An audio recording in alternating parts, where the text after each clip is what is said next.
Hammer എന്നാൽ ചുറ്റുക എന്നർത്ഥം. അപ്പോൾ ഹാമർ മിസൈൽ എന്ന് പറഞ്ഞാലോ?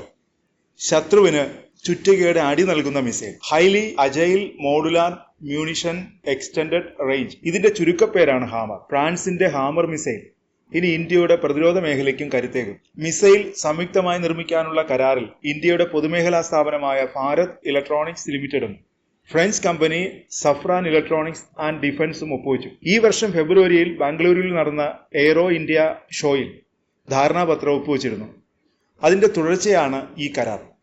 കരാർ പ്രകാരം മിസൈൽ നിർമ്മാണത്തിനായി ഒരു പ്രൈവറ്റ് ലിമിറ്റഡ് കമ്പനി സ്ഥാപിക്കും. ബെല്ലിനും സെഡിനും 50% വീതം പങ്കാളിത്തം കമ്പനിയിലുണ്ടാകും. മിസൈലിന്റെ 60% ഇന്ത്യൻ നിർമ്മിത ഭാഗങ്ങളായിരിക്കും. ഹാമർ മിസൈലുടെ നിർമ്മാണം, വിതരണം, അറ്റകുറ്റപ്പണി എന്നിവയെല്ലാം ഇതിനു കീഴിലാവും നടത്തുക. വ്യോമസേന ഉപയോഗിക്കുന്ന റഫാൽ വിമാനങ്ങളിലും നാവികസേന വാങ്ങുന്ന റഫാൽ നേവൽ വിമാനങ്ങളിലും പുതിയ ഹാമർ മിസൈലുകൾ ഘടിപ്പിക്കും. ഓപ്പറേഷൻ സിന്ദൂറിൽ ഇന്ത്യൻ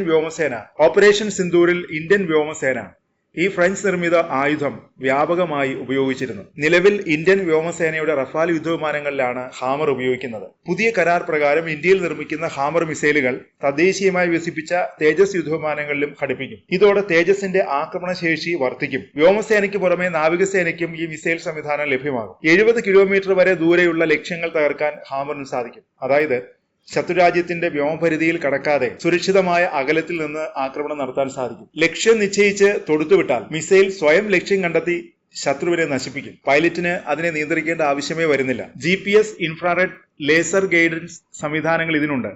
അതിനാൽ രാത്രിയെന്നോ പകലെന്നോ വ്യത്യാസമില്ലാതെ മോശം കാലാവസ്ഥയിലും കൃത്യമായി ലക്ഷ്യം ഭേദിക്കാൻ കഴിയും. മലനിരകളിലെ ബങ്കറുകളും ഉറപ്പേറിയ കോൺക്രീറ്റ് കെട്ടിടങ്ങളും തകർക്കാൻ ഇതിന് പ്രത്യേക കഴിവുണ്ട്. ലഡാക്ക് സംഘർഷ സമയത്ത് ചൈനീസ് ബങ്കറുകളെ തകർക്കാൻ ഇന്ത്യ അടിയന്തരമായി ഫ്രാൻസിൽ നിന്ന് വാങ്ങിയതാണ് ഈ ഹാമർ മിസൈലുകൾ.